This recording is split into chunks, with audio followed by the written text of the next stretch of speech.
कर्क राशि वालों, 17 अक्टूबर से सूर्यदेव नीच के होने जा रहे हैं, क्योंकि यहाँ पर ये तुला राशि के अंदर गोचर करेंगे। और तुला राशि में जब भी इनका गोचर होता है तो यहाँ पर ये नीच के हो जाते हैं।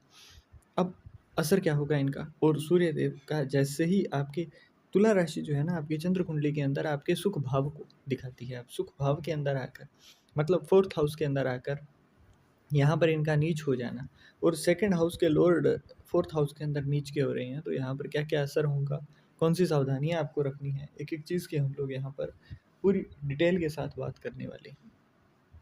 तो सबसे पहले देखा जाए तो यहाँ पर जैसे ही तृतीय भाव को छोड़कर सेकंड फोर्थ हाउस के अंदर आते हैं ये, और सेकंड हाउस के लॉर्ड हैं, तो यहाँ पर आपके लिए कुछ चीज़ें हैं जो कि, क्योंकि फोर्थ हाउस जो है ना वो वाटर एलिमेंट को दिखाता है, और यहाँ पर सूर्य और मंगल, सूर्य और बुध है ना, ये युति बन रही है। यहाँ पर तीनों के तीनों ग्रह यहाँ पर हैं, सूर्य बुध और मंगल। तो खास तौर पर अगर कहा जाए तो 17 अक्टूबर से 28 अक्टूबर तक का जो समय है, ये समय आपके लिए पूरा भारी रहने वाला है। इसके अंदर आपको कोई बड़ा यहाँ पर जोखिम उठाने से बचना है, कोई भी बड़ा यहाँ पर डिसीजन लेने से बचना है, जल्दबाजी करने से बचाव करना है। वाहन चलाएं तो उसको भी थोड़ा कंट्रोल के अंदर चलाएं, है ना। यहाँ पर इस चीज़ का खास तौर पर ध्यान देना है, क्योंकि इस जल्दबाजी में आपको यहाँ पर कोई बड़ा नुकसान होता हुआ दिखाई देगा। अब कुछ बार कहा जाता है ज्योतिषियों द्वारा भी कि चंद्रमा और सूर्य एक तरीके से मित्रवत ही रहते हैं, तो क्या इसका प्रभाव नकारात्मक हो ही नहीं सकता है? तो ऐसा नहीं है, ये सिर्फ एक मिथ्या है। रीज़न क्या है, क्योंकि इनके एलिमेंट्स जो हैं ना, तत्व जो हैं इनके, दोनों के ही वो एक दूसरे से विपरीत हैं। सूर्य जहाँ अग्नि तत्व के हैं, वहीं चंद्रमा जो है वो जल तत्व के हैं, और सूर्य जो है वो भी अग्नि तत्व और मंगल भी अग्नि तत्व के हैं। तो दोनों के दोनों ही जब यहाँ पर आएंगे तो आप थोड़े समय के लिए, खासतौर पर 17 अक्टूबर से 28 अक्टूबर तक, क्योंकि मंगल जब भी फोर्थ हाउस के अंदर आते हैं ना, तो ये मेंटल पीस तो वैसे भी छीन लेते हैं, जो कि आप पहले से ही देख रहे हो। अब एक और अग्नि तत्व का झोंका लग गया यहाँ पर। तो यहाँ पर रीज़न क्या होगा ना, जब दोनों के दोनों ही अग्नि तत्व के हैं, तो यहाँ पर आपको अंदर से ही, मतलब आपको बेचैनी होना, आपके द्वारा गुस्से में किसी को कुछ बोल दिया जाना, ये चीज़ें आपको देखने को मिलेंगी, जो कि आपकी प्रतिष्ठा, मान सम्मान पर दाग लगाती हुई दिखाई देंगी। तो इस समय पर आपको ध्यान देना है कि आप किसी को भी कुछ ऐसा ना कहें। कहीं न कहीं आपका सुख जो है, कहीं न कहीं आपका जो कम्फ़र्ट है, वो यहाँ पर कॉम्प्रोमाइज़ होता हुआ आपको दिखाई देगा। तो इस समय के अंदर आपको कोई बड़ा डिसीज़न नहीं लेना है। इसके साथ-साथ थोड़ा यहाँ पर आपको पेशेंस रखना पड़ेगा, धैर्य रखना पड़ेगा। अगर धैर्य नहीं रखते हैं तो उसका मोल यहाँ पर आपको चुकाना पड़ेगा। तो इसलिए आपको ख़ास तौर पर ध्यान देना है कि आप धैर्यपूर्वक ही कार्य करें अपने, है ना। इसके साथ-साथ यहाँ पर एक और चीज़ है, क्योंकि मंगल और सूर्य के साथ-साथ यहाँ पर बुध भी है। बुध जो है वो आकाश तत्व को भी दिखाते हैं, और बुध यहाँ पर है ना, आपके जैसे अपनी माता के साथ ही, जैसे एक बेटी के अपनी माँ के साथ होती है ना, जैसे छोटे-मोटे झगड़े, है ना, उस तरीके के आपके होते हुए दिखाई देंगे।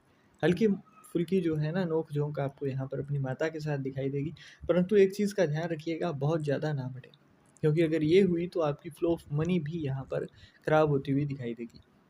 इसके साथ-साथ फैमिली के साथ अगर कोई ट्रिप प्लान करनी हो, तो वो आपको 17 अक्टूबर से 16 नवंबर के बीच में नहीं करनी है ना? इस चीज़ का आपको ध्यान रखना है, क्योंकि अगर एक का भी बुध खराब हुआ तो सभी के ही बड़ी कोई दुर्घटना होने की संभावनाएँ रहेंगी।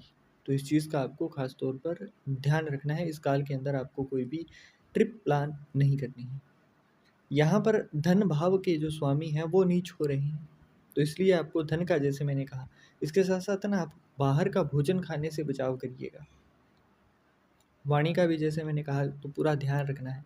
अहंकार के अंदर, घमंड के अंदर आकर किसी को भी कुछ भी कहना नहीं है। अपने सीक्रेट्स यहाँ पर सीक्रेट्स ही रखने हैं।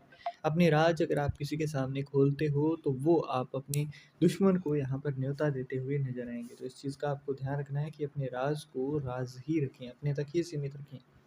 क्योंकि इस समय के अंदर आपको छुपे हुए दुश्मन मिलेंगे। तो इस समय के अंदर आपको किसी के साथ भी बहुत ज़्यादा करीबी रिश्ते भी हों तो भी अपने राज साझा नहीं करने हैं। अब इस समय के अंदर आप ऐसा क्या कर सकते हो जिससे आपको फ़ायदा मिले? तो जहाँ भी आप धन रखते हैं, उसके धन रखने के स्थान को जहाँ भी आप कैश रखते हो, मतलब केतु नकदी को दिखाता है, तो यहाँ पर या तो आप नकदी को लाल कपड़े में या फिर पीले कपड़े में लपेट कर रखें। नेगेटिव बातें करने से बचाव करें। जब भी बहुत ज़्यादा डिप्रेस्ड फील करें, माता की गोदी के अंदर सर रखकर थोड़ी देर, अगर अब माता नहीं है तो ऐसे में चंद्रमा के साथ बातें करना आपके लिए फ़ायदेमंद होगा। चांदी धारण कर सकते हो तो करिए, बहुत अच्छा रहेगा। शाम को जब सोने जाएँ तो उससे पहले दूध, और दूध के अंदर थोड़ा-सा अगर केसर ऐड कर सकें तो बहुत अच्छा है। अगर केसर आप नहीं कर सकते हैं तो हल्दी की गाँठ, है ना? अगर वो भी नहीं कर सकते हैं तो नॉर्मल हल्दी होती है, वो थोड़ी-सी डालकर उसको, दूध को उबाल कर उसको पी सकते हो। तो वो भी कहीं न कहीं आपको इस समय के अंदर चंद्रमा और देवगुरु बृहस्पति दोनों का ही अच्छा फल देगा, और उससे यहाँ पर ये जो सूर्य के द्वारा नुकसान हो रहा है, ये कहीं न कहीं बचाव हो जाएगा, क्योंकि देवगुरु बृहस्पति का जो ट्रांज़िट है ना, वो उच्च के होने जा रहे हैं। तो इसके अंदर आपको वहाँ से अगर हेल्प मिल जाए तो वो आपके लिए बहुत कुछ यहाँ पर बदल सकते हैं। आशा करते हैं जो भी चीज़ें आप तक पहुँचाई गई हैं, आप उन चीज़ों के ऊपर पूरा अच्छे से ध्यान देंगे और अपने जीवन को एक अच्छे मुकाम पर लेकर जाएँगे।